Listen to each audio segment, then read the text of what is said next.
Pemirsa, Anies Baswedan menyatakan siap bertemu dengan Presiden terpilih Prabowo Subianto usai putusan Mahkamah Konstitusi terkait dengan sengketa Pilpres 2024. Menurut Anies, seluruh kontestan politik adalah teman demokrasi. Awal kami sering sampaikan bahwa lawan di dalam pemilu dan Pilpres adalah teman dalam demokrasi. Kami membedakan antara lawan dengan musuh. Kalau musuh saling menghabisi, kalau lawan saling menguatkan. Dan kita semua adalah anak-anak bangsa yang sedang berjuang bersama-sama untuk memajukan, menghadirkan perubahan, menghadirkan keadilan, menghadirkan kesejahteraan. Itu semua yang kita kerjakan. Jadi ketika proses kampanye, ketika proses pemilu, memang posisinya posisi lawan, tapi sesungguhnya kita adalah teman dalam demokrasi. Karena itu kemarin ketika kami menyampaikan pesan-pesan pasca pengumuman putusan MK, kami pesankan untuk mari kita sama-sama jaga demokrasi ini, dan kami ingin agar ada transition of power yang berjalan dengan baik. Kami tegaskan kemarin, nah itu juga yang kami akan terus hormati. Sehingga yang disebut sebagai tukar pikiran, bertemu, berdiskusi itu bukan sesuatu yang aneh, bukan sesuatu yang dihindari, itu sesuatu yang normal-normal saja terjadi. Ya, tentu kita masih akan melanjutkan perbincangan soal rencana pertemuan antara Anies Baswedan dan juga Prabowo Subianto. Sudah bergabung juga, bertambah di sini narasumber saya ada Mas Billy David. Dan tentu kalau kita ingat, sebenarnya kan Pak Anies dengan Pak Prabowo ini punya sejarah rekam jejak hubungan baik.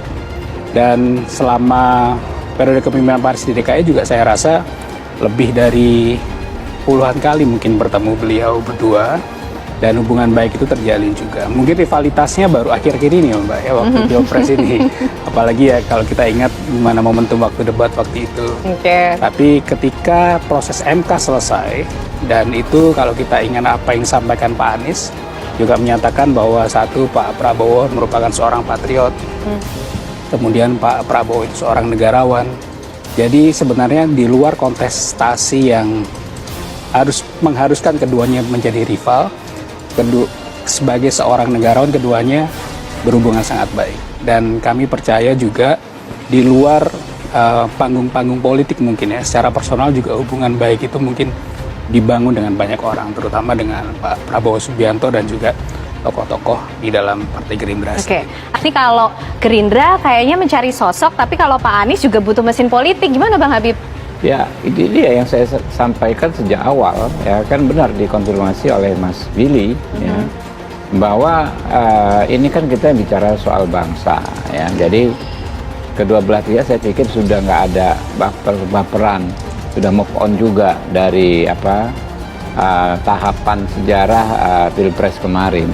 Kita ada di babak baru, ya, dimana memang di negara demokrasi ini kan semua orang harus mau menjalin hubungan baik dengan pihak yang lain, ya, karena tujuan besar kita kan sama saja, sama merah putihnya, sama satu frekuensi, ingin mensejahterakan rakyat. Ya, kalau kontestasi sudah selesai, ya kembali ke tujuan masing-masing kan. Kita pengen negara ini lebih baik, rakyat lebih sejahtera. Ini pesan positif bagi publik bahwa kedua tokoh bangsa ini bisa bertemu, bisa ngobrol lagi, bisa guyup seperti itu.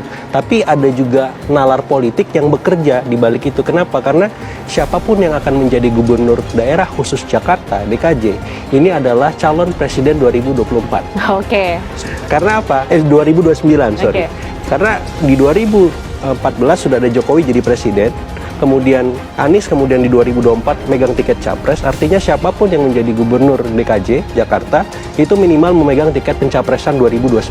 Jakarta masih punya begitu penting ya perannya ya? Center of gravity, epicentrum ekonomi sosial politik, mungkin sampai 1 dekade ke depan, karena IKN-nya kan belum jadi gitu. Jadi maksud saya di sini, apakah Pak Prabowo berkenan membesarkan anak macan namanya Anies Baswedan ketika nanti memberikan tiket ya 2024 sebagai gubernur DKJ seperti itu, karena itu kan gampang. Sehingga kadang-kadang kita ini seolah-olah capek juga ya, kok ada pihak-pihak yang seolah memaknai tokoh A tidak mungkin bertemu tokoh B, partai A tidak mungkin ketemu partai B. Padahal kita sama-sama menyaksikan, setidaknya dalam di era reformasi ini, bukan hanya Gerindra sebetulnya, partai politik yang menegaskan tidak ada lawan politik, ya, tidak ada kekuatan manapun yang kami antikan. Saya rasa semua coba. Kami dengan PDIP di PDI Perjuangan dahulu dikatakan tidak akan pernah ketemu. Ternyata di 2009 bertemu. Kami dengan misalnya PKS sebelum koalisi juga dikatakan jauh dalam konteks ideologi. Ternyata bisa bertemu, ya. Ya, tapi kalau memang ada komitmen bahwa di 2029 misalkan Mas Anies Samikna wa Atokna dengan Pak Prabowo misalkan lain hal kan, gitu. Jadi saya kira panggung ini yang akan diutak-atik ya, supaya apa? Supaya titik temu itu tercapai. Artinya bukan sekedar Mas Anies butuh kendaraan, Pak Prabowo butuh figur, tapi what next? Karena ya Prabowo dan Partai Gerindranya kan memang hari ini sebagai presiden terpilih pemenang seperti itu, dan itu harus dari sekarang dikomunikasikan. Oke, Bang Habib sudah angkat tangan, sudah sabar. jadi Gimana Bang Habib? sedikit ya, politik kita begitu dinamis. Oke. Ini ibarat makan, kita belum makan siang, boro-boro mikirin menu makan malam. Pak Prabowo belum dilantik loh ini, ya kan? Kok sudah mikirin Tapi kan pemilu udah pasti 2029. dilantik Bang Habib. Artinya Tinggal dilantik begitu, aja. ya.